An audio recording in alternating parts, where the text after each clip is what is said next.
Hello friends, आप सभी का केबी एजुकेशन पॉइंट में स्वागत है। 12 जनवरी 2023 डेली करंट अफेयर्स। आज का हमारा पहला क्वेश्चन देखते हैं। बीसीसीआई की चयन समिति के अध्यक्ष के रूप में किसे नियुक्त किया गया है? Option number A Shiv Sundar Das, option number B Chetan Sharma, option number C Subrata Banerjee, option number D Sreedharan Sharad. Answer हो जाएगा हमारा option number B is the correct answer. Chetan Sharma को बीसीसीआई ने चयन समिति अध्यक्ष के रूप में नियुक्त किया है। बीसीसीआई ने चयनकर्ता के अध्यक्ष के पद के लिए चेतन शर्मा को बरकरार रखते हुए अखिल भारतीय वरिष्ठ नेता चयन समिति की घोषणा की है। T20 विश्व कप में भारतीय टीम के सेमीफाइनल से बाहर होने के लिए बीसीसीआई द्वारा उनके पूरे पैनल को भंग किए जाने के ठीक 2 महीने बाद उन्हें फिर से नियुक्त किया गया है। नेक्स्ट क्वेश्चन नंबर 2 पर आएंगे। अक्टूबर 2024 तक भारत का पहला कोयला गैसीकरण आधारित उर्वरक संयंत्र कहां खोलने की घोषणा की गई है?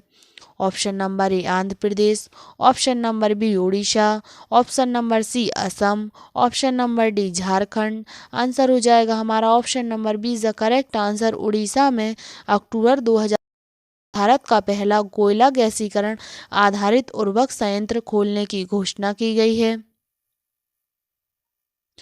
क्वेश्चन से रिलेटेड और जानकारी देखें तो केंद्रीय स्वास्थ्य एवं परिवार कल्याण तथा रसायन एवं उर्वरक मंत्री डॉक्टर मनसुख मांडविया ने कहा है कि उड़ीसा में देश का पहला कोयला गैसीकरण आधारित तलचर उर्वरक संयंत्र अगले वर्ष अक्टूबर तक राष्ट्र को समर्पित करने के लिए तैयार हो जाएगा।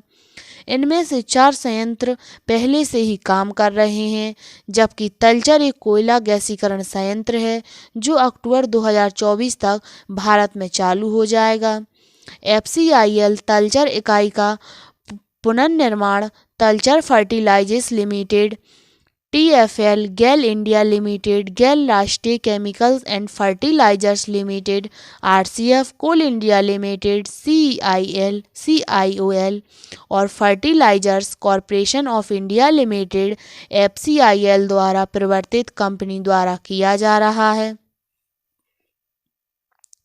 नेक्स्ट क्वेश्चन नंबर 3 पर आएंगे। अपनी बैंकिंग सेवा में पूरी तरह से डिजिटल होने वाला भारत का पहला राज्य कौन सा बन गया है? Option number A Karnataka, option number B Punjab, option number C Kerala, option number D Tamil Nadu. Answer हो जाएगा हमारा option number C is the correct answer. Kerala ने अपनी बैंकिंग सेवा में पूरी तरह से डिजिटल होने वाला भारत का पहला राज्य बन गया है। केरल के मुख्यमंत्री पिनरई विजयन ने हाल ही में केरल को अपनी बैंकिंग सेवा में पूरी तरह से डिजिटल होने वाला देश का पहला राज्य घोषित किया है। पिछले वर्ष जुलाई में केरल देश का पहला और एकमात्र राज्य बन गया था जिसके पास अपनी इंटरनेट सेवा थी। डिजिटल क्षेत्र में उन्नति के लिए केरल को 3 डिजिटल इंडिया पुरस्कार भी मिल चुके हैं। नेक्स्ट क्वेश्चन नंबर 4 पर आएंगे।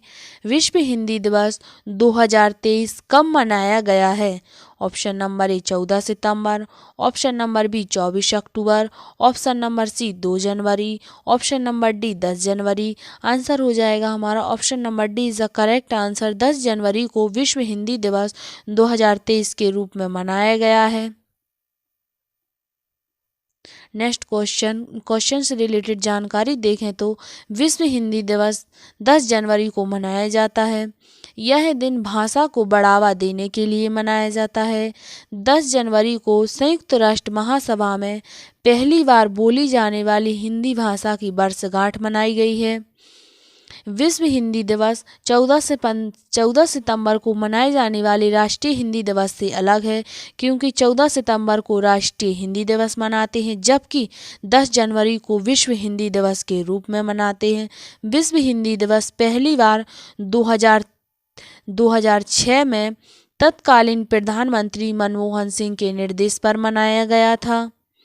10 जनवरी की तारीख इसलिए चुनी गई क्योंकि 10 जनवरी 1949 को संयुक्त राष्ट्र महासभा में पहली बार हिंदी बोली गई थी। 10 जनवरी 1975 को प्रथम विश्व हिंदी सम्मेलन नागपुर में आयोजित किया गया था। नेक्स्ट क्वेश्चन नंबर 5 पाएंगे। कवि प्रोफेसर रहमान राही का 98 वर्ष की आयु में निधन हो गया है। वह किस राज्य केंद्र शासित प्रदेश के पहले ज्ञानपीठ पुरस्कार विजेता थे? ऑप्शन नंबर ए जम्मू और Kashmir, option number B Delhi, option number C Gujarat, option number D Madhya प्रदेश।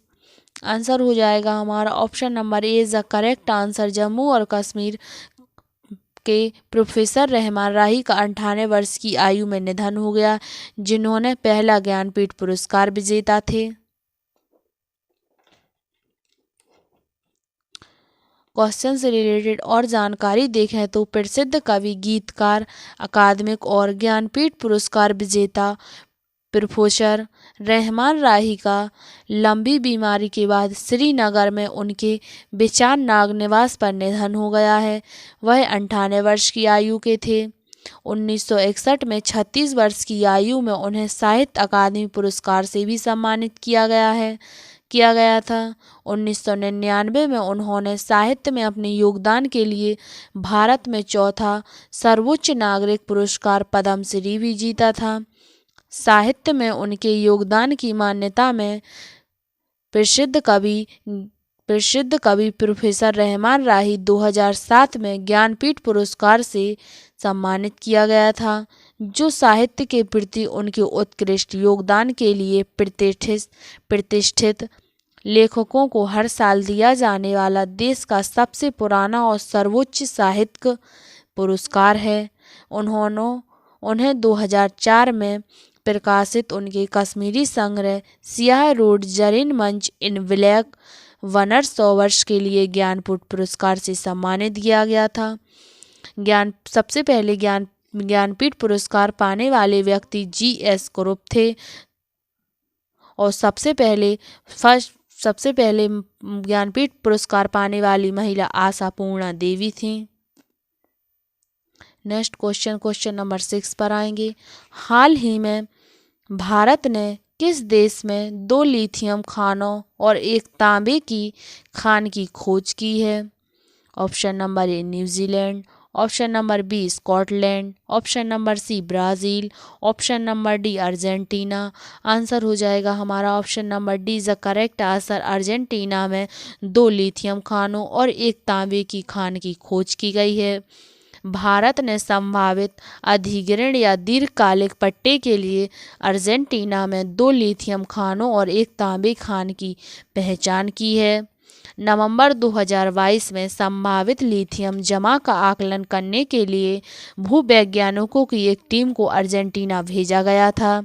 National aluminium company NALCO, Hindustan copper, HCL और मिनरल एक्सप्लोरेशन कॉरपोरेशन लिमिटेड के बीच एक संयुक्त उद्यम खनिज विदेश इंडिया लिमिटेड काबिल अर्जेंटीना में खानों का अधिग्रहण करेगी।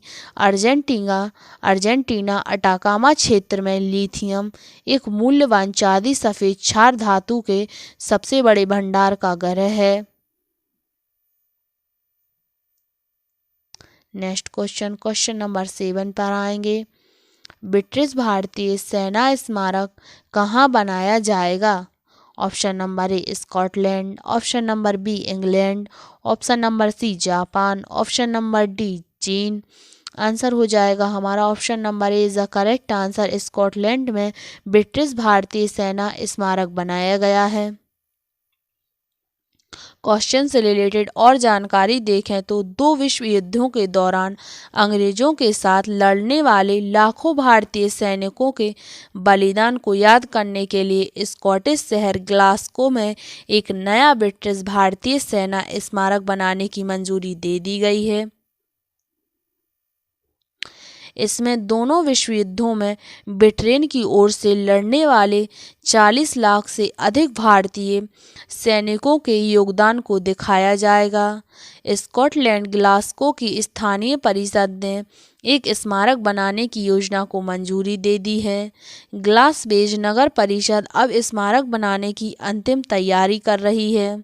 यह युद्ध स्मारक कैलवीग्राम नाम की एक आर्ट गैलरी और म्यूजियम के पास बनाया जाएगा।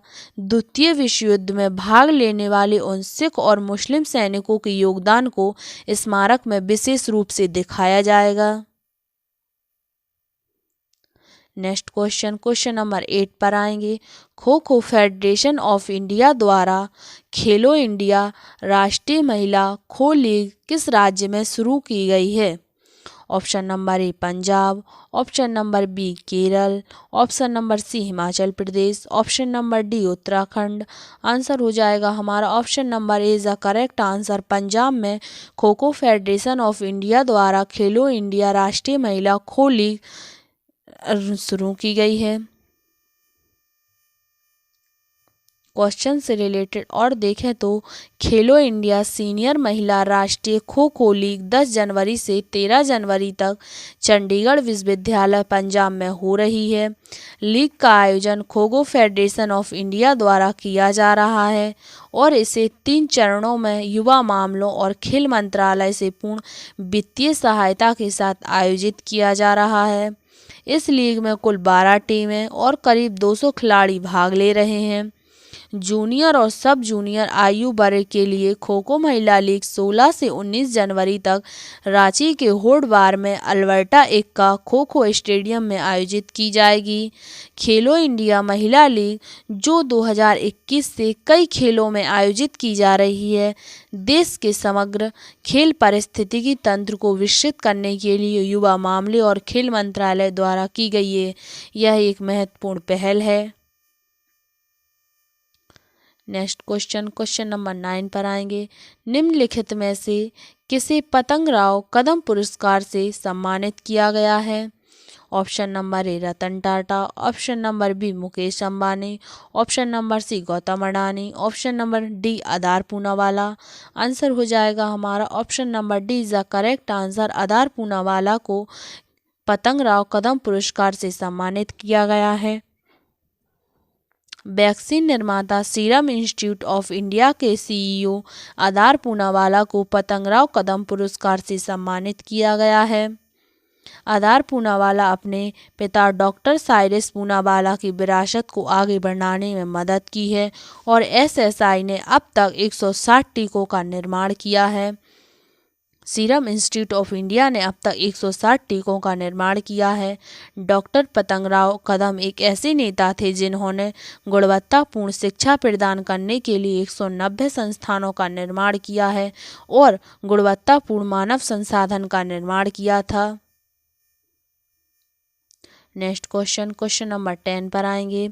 एथिलेट इंटरनेशनल 2023 एकल खिताब किसने जीता है?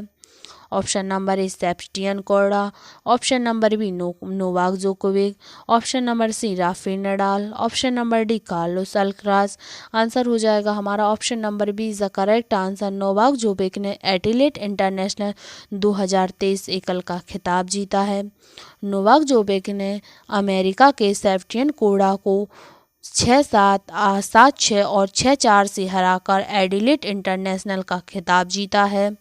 21 बार के ग्रैंड स्लैम विजेता ने 3 घंटे 9 मिनट में 6-7, 8-10, 7-6, 7-3, 6-4 से मैच जीत लिया है। नोवाक जोकोविक ने ओपन एरा में राफेल नडाल को 92 एटीपी एकल खिताबों की भी बराबरी कर ली है।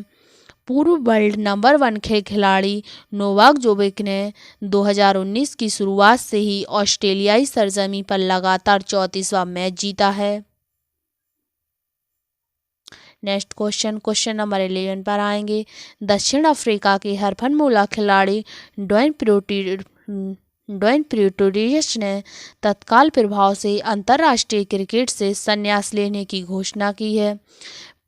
प्रेटोरियस ने 30 T20, 27 वनडे और 3 टेस्ट मैच खेले हैं, जिसमें से उन्होंने 1895 रन बनाए हैं और 77 विकेट लिए हैं।